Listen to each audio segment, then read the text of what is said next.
Estamos começando mais um programa Polêmica e hoje temos a presença do diretor do Instituto Papel, Gervásio Cordeiro. Gervásio, um grande prazer em tê-lo aqui e eu tenho certeza que todos ficaram muito felizes com as suas abordagens e os fazer a modo do outro, os causos que a gente poderá conversar. Prazer todo meu, principalmente por estar numa empresa de um velho amigo, companheiro de bancos escolares no fim da década de 50, início da década de 60.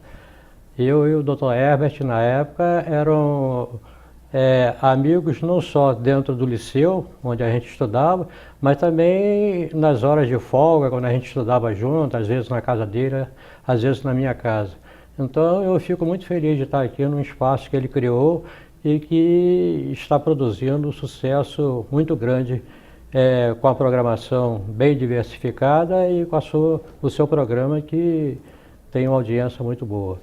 Gervásio, vamos falar um pouquinho de campus. Você tem uma experiência, como você comentou até, dos bancos escolares, de décadas passadas. O que melhorou e o que piorou em Campos do Goytacazes? A sua experiência de vida. De uma época, na verdade, onde os anos da minha infância eu passei a maioria deles fora de Campos. Aonde? Como eu estava falando, no início da década de 60 eu fui estudar em Itajubá. Eu tinha 16 anos na época, fiquei 3 anos em Itajubá. E depois, quando eu voltei para Campos, já em 65 mais ou menos, eu comecei uma atividade na empresa de meu pai, que tinha um atacado de produtos farmacêuticos, e durante 6 ou 7 anos eu fiquei muito tempo fora de Campos. E logo surgiu uma oportunidade e eu fui passar 10 anos em Cabo Frio, foi onde eu comecei as atividades nessa área de pesquisa. Então, o que a gente sabe é através de muita informação. E a informação de pessoas que viveram aquela época, que ainda estão por aí, e que falam das dificuldades grandes que tinha naquela época, né? Até surgir esse sonho meio difícil de se entender, porque não é um sonho de uma maneira positiva, que é essa questão dos royalties. Todo mundo sabe que um dia poderia acontecer o que está acontecendo agora, essa crise grande. Então, o que eu imagino que aconteceu em Campos está acontecendo em vários municípios aqui da região.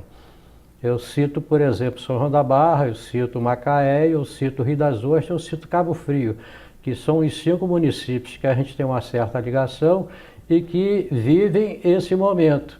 Quando subiu, foi aquela coisa que todo mundo achava que não ia acabar nunca e ninguém se preparou para isso, e hoje a gente está enfrentando essas dificuldades todas. Eu acho que faltou, por parte de, vamos dizer, de prefeitos, de políticos que estiveram durante essa fase aí e que não souberam colocar em prática aquilo que seria mais positivo, preservando recursos, vamos dizer assim, para um futuro que poderia vir, como veio agora, poderia vir daqui a 10 anos, que todo mundo sabia que um dia viria. Gervásio, queria saber de você como é que começou a sua carreira como aferidor em pesquisa eleitoral. Quanto tempo você já está no mercado? Fala um pouquinho para a gente do começo disso tudo. No início da década de 80, como eu falei, minha família tinha aqui um atacado muito conhecido que era a Vaz Mobel. Funcionava a sede própria ali onde hoje funciona a Fundação Zumbi dos Palmares. E nessa época a gente tinha interesses não só aqui, como também no Espírito Santo, no sul de Minas, e atingia uma área grande não só na parte de atacado, como na parte de varejo também. E eu fui convocado por meu pai e meus irmãos. Vendia o quê? Produtos farmacêuticos. E eu fui convocado para ir para Cabo Frio, onde a gente abriu uma grande farmácia, como abrimos nessa época. E chegando em Cabo Frio, a gente começou a desenvolver as nossas atividades e com cerca de 5 ou 6 meses a gente já tinha, vamos dizer, quase que a liderança na cidade dentro do campo de produtos farmacêuticos. Eu passei a ser uma pessoa muito conhecida na cidade, a ponto de chegar a me tornar vice-presidente da Associação Comercial, Industrial e Agrícola da cidade. E diversificava isso também em outras áreas. Na área cultural, eu era vice-presidente de uma escola de samba, então Mas eu me tornei uma pessoa... cantava ou dançava? Não, eu tinha uma ala, a Império de Cabo Frio, que é a escola mais tradicional da cidade. Você chegou a desfilar também? Cheguei a desfilar. Eu tinha uma ala que todo ano saía, durante 3 ou 4 anos a gente desfilou. E fomos campeões algumas vezes. Minha passagem enquanto empresário, ela não durou muito tempo não, por problemas que não vem, né, o caso agora no momento, de falta de um entrosamento e tal, não sei dizer bem, eu acabei deixando de ser empresário e fui convocado pelo então candidato a prefeito de Cabo Frio, que curiosamente hoje é o prefeito, o Alair Correia.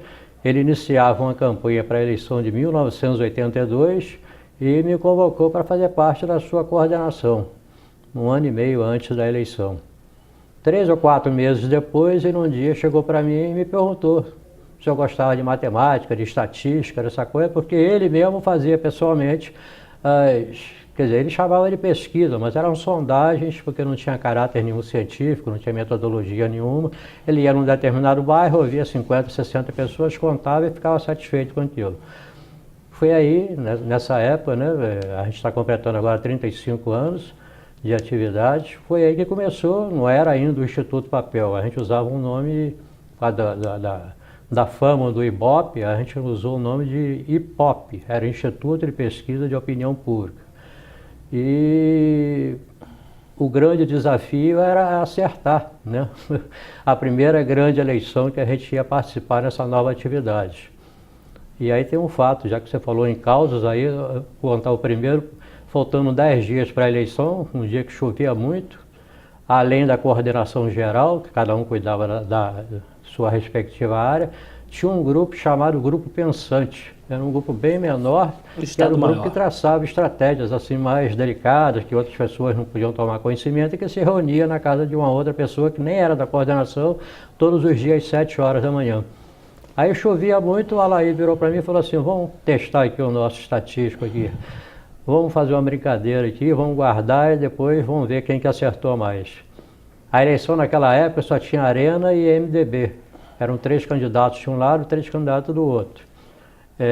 Não vencia quem tinha mais votos, vencia como se fosse legenda, né? Como se fosse uma eleição proporcional, o partido que tivesse mais seria eleito o mais votado dentro daquela legenda.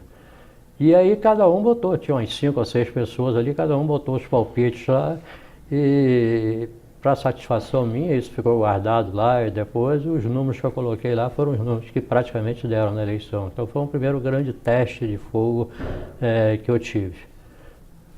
Esse Instituto de Pesquisa se tornou Papel, você tirou esse nome da onde e quando? É uma questão curiosa, porque aí eu vou ter que lembrar de uma pessoa muito amiga, infelizmente já não está entre nós, um vereador de Cabo Frio, de nome Virgínio Correia. Uma pessoa. Tinha alguma coisa a ver com a Alair Correia? Não, não era parente do Alair não, mas foi vereador enquanto o Alair era prefeito. Era da base do governo, mas era de uma base, usando o termo mais de momento, uma base independente, vamos dizer assim. Votava com o governo, a maioria das vezes, mas em algumas circunstâncias, inclusive eu vou contar uma, ele tinha a opinião dele e ele fazia. E a gente gostava, quando terminava as sessões, não só de fazer avaliações sobre o que tinha acontecido na sessão, mas tomava uma cervejinha, já tinha um lugar certinho que a gente ia, e eu falei, 3 ou 4 anos depois, eu já tinha feito alguns trabalhos de acompanhamento, da avaliação de governo do Alair, esse tempo todo, que aí quando o Alair ganhou, eu passei a ser diretor do gabinete dele, e era uma pessoa, inclusive, de uma certa influência. Eu era delegado do partido, do PMDB na época, e eu que organizava a parte política, era o secretário-geral do partido na época. E aí um dia ele falou assim, pô, então, vai ser o quê? Essa empresa vai fazer o quê?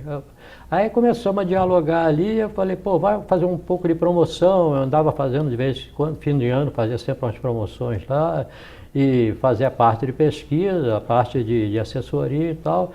Aí começamos a botar no papel ali e saiu planejamento, assessoria, promoções e pesquisas. Aí para terminar, para não ficar papo, botamos limitado, aí ficou papel com 2P.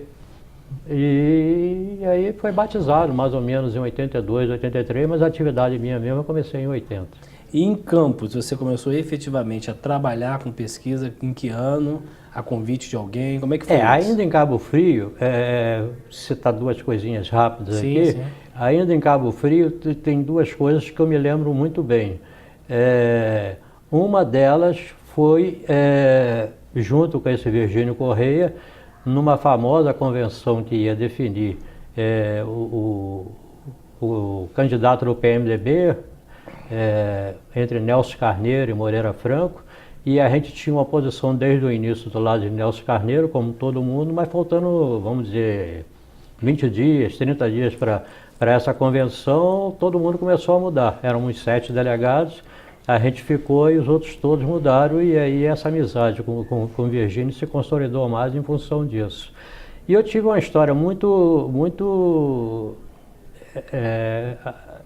positiva para mim, onde eu fui testado mais uma vez na eleição de 88, quando eu não tinha assim, compromissos diretos com nenhum dos candidatos naquela eleição, e eu divulgava de uma forma assim despretensiosa, vamos dizer, os resultados das minhas pesquisas. Faltando 30 dias para a eleição, 60 dias, um amigo que era vereador também lá na época, me procurou e foi a primeira proposta indecorosa das muitas que eu já recebi, né? O cara me chamou, começamos a beber, fui tomar uma cervejinha e tal. Quando chegou 2, 3 horas da manhã, Ele queria ser líder. ele me levou em casa, mas dentro do carro e já abriu a famosa mala preta. Falou, é tudo seu, pô, você tem que começar a modificar aí, porque você vai ficar desmoralizado, porque o Ibope amanhã vai divulgar. Naquela época a divulgação era livre, não precisava de registro, de nada. Vai publicar que o seu resultado está errado, o certo é o que o Ibope vai dizer. E isso aí o povo vai acreditar no Ibope, vai dar uma virada e o candidato que você está colocando na frente vai perder. Houve uma pressão tão grande que eu passei a ser... Eu ia despretensiosamente, quando eu falei, assistir os comícios dos diversos candidatos. E fiquei surpreso um dia quando o locutor oficial contrário a esse candidato que estava na frente, que eu não tinha ligação quase nenhuma com ele, eu só fazia pelo fato de gostar da minha atividade e tal. E começou a falar, não, a pesquisa certa do Ibope, não é essas pesquisas de fundos de quintal, de instituto que se diz sério, mas que não é e tal. E o nível foi tão grande que acabou me afastando um pouco de uma série de pessoas em Cabo Frio. Para finalizar, o candidato que eu falava que ia ganhar, ganhou. Infelizmente foi talvez o pior prefeito que Cabo Frio já teve. Quem é da época, o doutor Ivo Saldanha. Era um médico que dava umas consultas debaixo de uma árvore, de uma coisa, e ficou assim, tinha assim uma aceitação muito grande junto ao povão. E aí conseguiu essa vitória, mas não foi um bom prefeito para Cabo Frio. E você foi reconhecido como instituto após isso ou não? Houve alguma manifestação favorável eu tive, por a você? exemplo, ainda em Cabo Frio, eu, por exemplo, participei aí já na parte de planejamento, Estou né, falando que é uma outra faceta. desse momento que você conseguiu... Não, já era o Instituto Papel, mas eu tive, por exemplo, eu tinha um grande amigo lá na região dos Lagos, que foi presidente da OAB lá, Dr. José Antônio Ferreira da Costa, mais conhecido lá por todo mundo, por Dr. Juquinha. É o cara que agregava todo mundo, botava todo mundo junto. O casamento dele estava todo mundo, toda a descendência do Estado lá. E eu fiz um trabalho para a emancipação de Búzios. E esse trabalho me deu assim muita repercussão, porque esse trabalho, eu todo fim de semana eu tratava com Humberto Modiano, com Renato Pacote, com uma série de pessoas muito importantes, que eram favoráveis à emancipação de Búzios, e inclusive no fecho, faltando pouco tempo para a eleição, uma pesquisa minha foi publicada na revista Veja, com destaque, falando do Instituto Papel e tudo. Eu fiquei em Cabo Frio até 92, o Alaí perdeu a eleição em 92, aí eu peguei minhas trouxas, vim embora e vim começar a plantar uma sementezinha aqui em Campos. Foi aí que você perguntou. Isso, mas vamos segurar um pouquinho a questão de Campos para o segundo bloco, mas vamos aproveitar ainda esses minutos finais. Como na verdade eu tenho 3 minutos, mas ainda dá para trabalhar essa pergunta. não restam dúvidas que por mais que você tenha o seu trabalho reconhecido, você tem um poder no sentido de conseguir fazer aferições e fazer com que até algumas campanhas mudem estrategicamente. Como que você trabalha isso para que isso não invada o seu ego, não mexa, não tire de você o profissionalismo necessário? Mas aí é uma coisa que a gente tem de família, né? Eu não tenho essa vaidade de dizer. Pô, quando a Laí ganhou em 82, o grupo, algumas pessoas, o contador da farmácia que a gente estava lá, era o cabeça do grupo que perdeu, do grupo do prefeito da época, que era o Zé Bonifácio, que é uma pessoa conhecida, que é presidente, inclusive, do PDT regional, ou vice-presidente, não sei hoje. E ele chegou na farmácia um dia, vem aqui hoje, não como contador, vem aqui te cumprimentar, que você nos derrotou. Então, essas coisas, pô, já aconteceram desde a primeira vez. É uma coisa que nasce espontaneamente. Acertei tudo? Não, posso ter tido alguns erros e tudo. Mas criei inclusive, estratégias ou metodologias que talvez não existissem ainda, principalmente em Campos, principalmente na questão da eleição proporcional, e isso foi o que me deu em Campos e até a nível de região assim, uma credibilidade muito grande. Quer dizer, a partir da eleição de 96, eu comecei a fazer projeções e normalmente eram projeções que davam certo quase que 100%. Perfeito. Vereadores daquela época são testemunhas disso. Nós estamos aqui com o diretor do Instituto Papel, Gervásio Cordeiro. Vamos ao intervalo, daqui a pouco a gente volta.